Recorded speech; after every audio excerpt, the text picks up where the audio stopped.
Hi MEPER mentees. Since you were unable to make it to meeting number 4, let me provide a quick recap.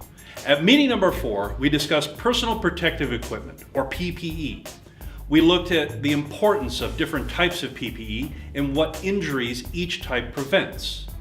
At the beginning of our meeting, we watched a video about two brothers who always wear gear when they ride. The riders shared their different perspectives about riding and how they both decided to wear a helmet. You can still watch this video. Just visit the MEPER online sessions page at MEPER.org. As you know, motorcycle helmets are not the only form of protective gear that a rider can use to reduce his or her risk of injuries. All the gear all the time, or ATGAT, is an important motto that encourages you to wear protective gear. Personal protective equipment, or PPE, includes face shields, riding goggles, riding gloves, riding boots, riding apparel, and body armor. According to motorcycle safety researchers, riders who wear full PPE have the best outcomes following a crash and sustain fewer injuries to their upper body, hands, wrists, legs, feet, and ankles. During this meeting, I shared the story of Michael, a rider who nearly died in a motorcycle crash. Michael was on a casual summer ride when he crashed into a concrete lane barrier and then a steel guardrail. As a result of the crash, his left leg had to be amputated. Michael was wearing a full-face helmet and other gear that protected him from sustaining a TBI and other injuries. While recovering from the crash in the hospital, Michael saw another rider who did not wear a helmet and consequently suffered a severe TBI.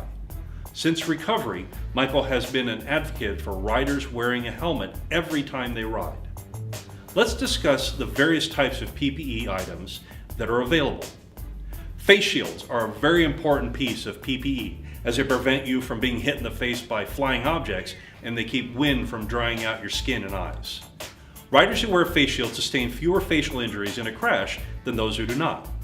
Here's a quick tip about selecting face shields. Make sure the curves do not distort your vision and that your face shield is impact and scratch resistant. Also be sure to only use tinted shields during the daytime as they can impair your vision at night. If a face shield isn't your style, consider wearing goggles to protect your eyes. Goggles block out wind to protect your eyes much like a face shield. Although they offer more protection than shatterproof glasses, they do not protect the rest of your face like a face shield would. A quick tip for goggles, fasten them over your helmet so they can't be blown off by the wind. Gloves are essential to protect your hands and improve your grip. They prevent blisters and block wind and sun, which can be damaging to your skin.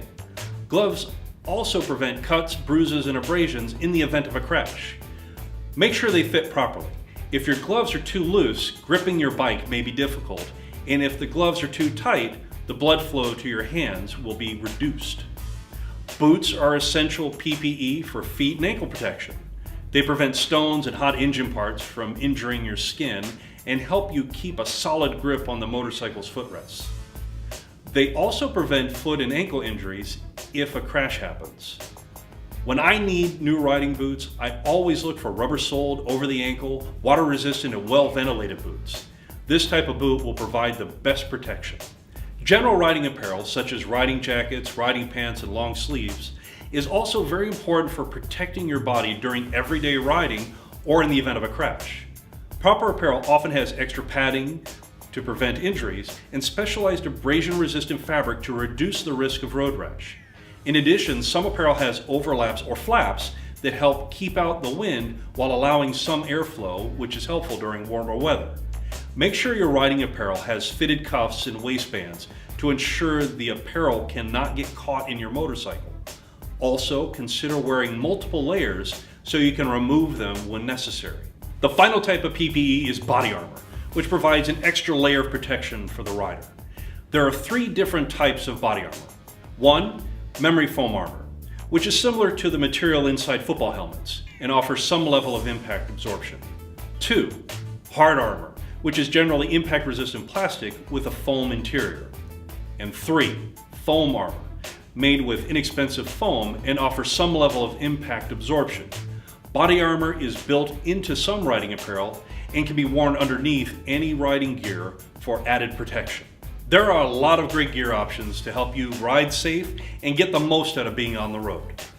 PPE, in addition to a DOT-compliant motorcycle helmet, is crucial for preventing injuries to riders on the road. It is best to be well prepared in the event of a crash. After all, your risk of sustaining a TBI, skull fracture, facial fracture, and eye injuries may be significantly reduced by wearing protective gear. In this meeting, I also demonstrated a U-turn practice technique that will help you gain better control of your bike. Check out the U-turn practice session video on the MEPER site to learn how to get started on practicing this technique. Congratulations on finishing the final MEPER lesson. Remember, follow ATGAT, all the gear, all the time, to reduce your risk of injuries. Although this is the final lesson, be sure to keep in contact with your fellow mentees and rider coaches.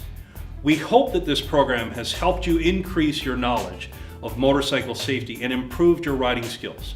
Remember, ride safe and ride smart.